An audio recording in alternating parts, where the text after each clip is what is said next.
So we're on to side chaining. That's right, number 5, side chaining. Now if you're hanging around and people have been producing for about 5 minutes, generally the next question that they ask is, oh man, what sidechain settings do you use? Oh wow. It's one of those topics, you know. Side chaining. So basically what it is the fundamental way how you get around these two instruments, the kick and the bass, occupying the same frequency. So check it out. Here's our bass, and it's hanging out around here, yeah? I'm going to copy over this EQ8 so we can see the frequency of our kick. Let's get rid of that. Same frequency. Now at the moment it's not a problem because one's on the on beat, the kick obviously, and the bass is on the off beat. So they're playing together, they're never actually playing at the same time. Now if you're writing a style of music and this is the standard, then well, you know, consider yourself lucky. You don't really have to deal with the problems of you know, these two instruments being in the same frequency. Melbourne Bounce is notorious for that offbeat bass. Actually, let's have a listen to some now so I can show you what I mean. You hear that kick and then the offbeat bass. Melbourne Bounce. Alright, let's have a look for an appropriate one. There we go.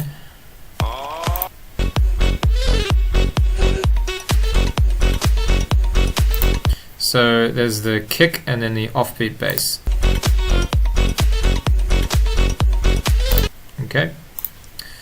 So yeah, not a problem for you guys. Whereas other styles like, let's have a look at progressive trance, which is unarguably the best genre of them all. No, that's progressive house, progressive trance, that'll do.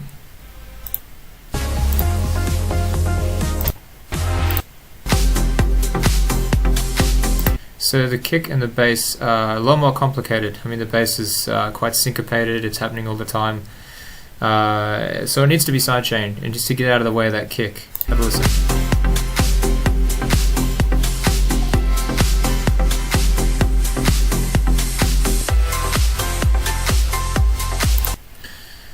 Actually went into some offbeat bass there at the end, but never mind. Well, there you go. There's standards in genres, but there's not actually rules in genres. You know, feel free to break the rules as long as it sounds good.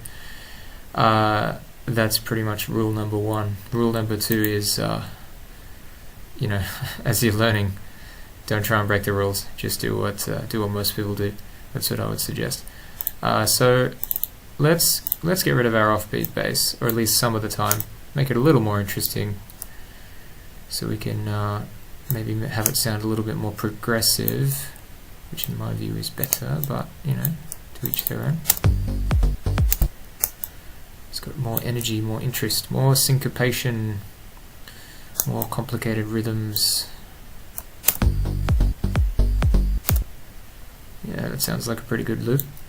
So you want a 2-bar loop, and then you can just repeat that. So copy the whole thing, Command D, turn off flux again, get flux, don't stay up all night producing, actually go to sleep when you're supposed to, and I'm going to turn that off.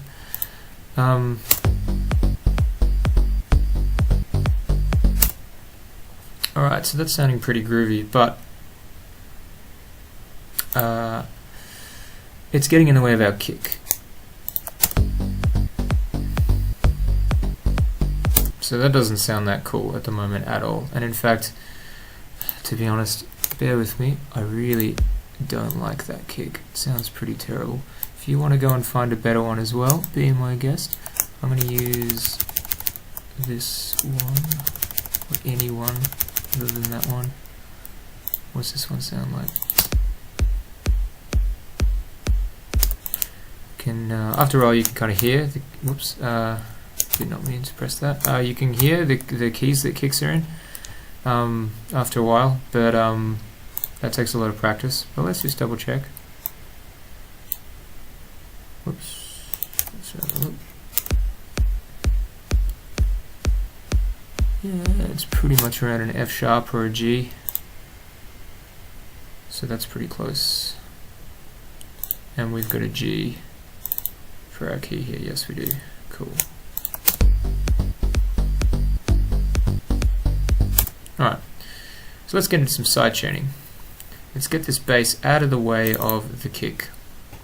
So what I'm going to do is, so that we can all do this at home, I'm going to use a compressor. So make sure you've selected your bass, whichever one you're using, whether it be this, the operator, or the bass. I'll get rid of this because we don't need it. And then drag either a compressor here or a compressor here. It's, as long as you're selecting the track, it's the same place. And then what you want to do is click this little down button and then click on the sidechain, which means that this here is going to get information from, we're going to select the kick. So whenever the kick does something, then this is going to activate, okay, on the bass synth. I'll just say that again. So the compressor is going to activate when the kick has a sound, and because it's on the bass, it's going to affect the bass. Okay, so the bass has the compressor on it to be sidechained, to have the volume ducked out of the way. So you can see this has got the beat going with it now. If I just turn off sidechain, well, then it's just kind of reacting to what the bass is doing. But turning on sidechain, you can see every time that the kick goes, pew, pew, pew, you're getting this kind of this signal going. So what I'm going to do is I'm going to put that on auto for the moment, and I am going to put the threshold down, and I'm going to just have the bass playing, and I'm going to progressively put the threshold down and see if you can hear a difference.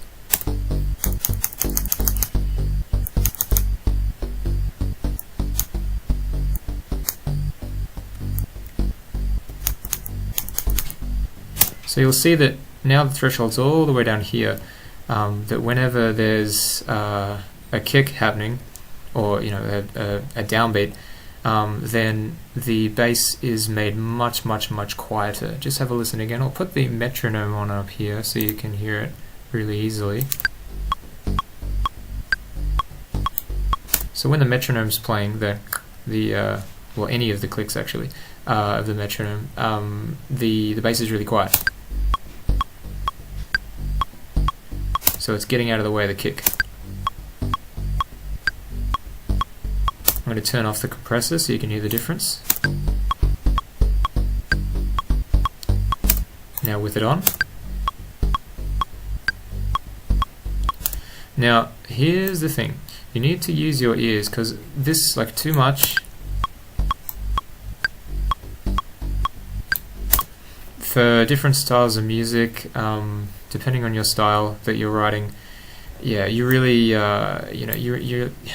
there's no like settings that you can use for a style. You just have to listen as to whether you think that the kick is still fighting with the bass, or whether that you've actually ducked the bass using this sidechain too much and that the bass is losing power. So there's that sweet spot, and the best way to get it is by putting it on infinite and then dialing it up to where you think that you can just hear the kick starting to lose power. So let's do that now. So I'm going to highlight the kick and the bass, and then I'm just going to dial in the side tuning very slowly, just using the arrows on the keyboard.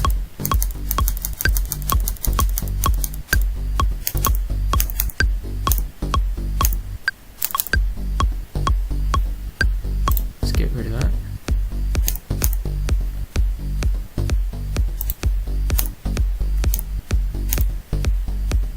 think that sounds pretty groovy.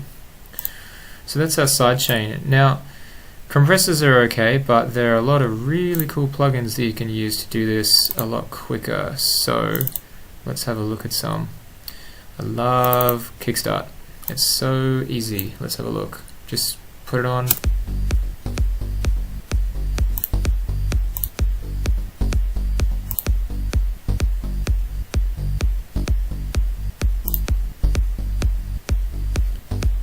The thing I love about it as well, particularly, is that you can do you can use the percentage of how much you want it to happen. So if you want kind of this offbeat bass, but only a little bit,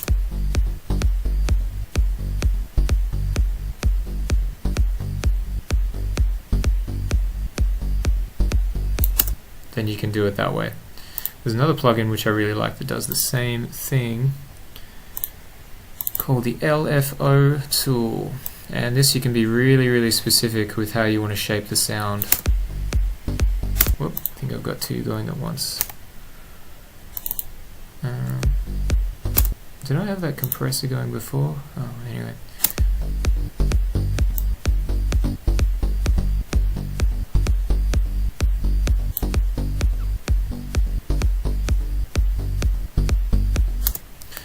So there's a few little nice VSTs out there which you can do volume shapes as well, but you don't need them. You can use compressors okay. However, they do speed up your workflow, and if you can afford them, then they are pretty handy. I do also really like the presets on the Kickstart, particularly when you're getting into more what we call the mids. So like instruments like your leads or pads or things like that, which occupy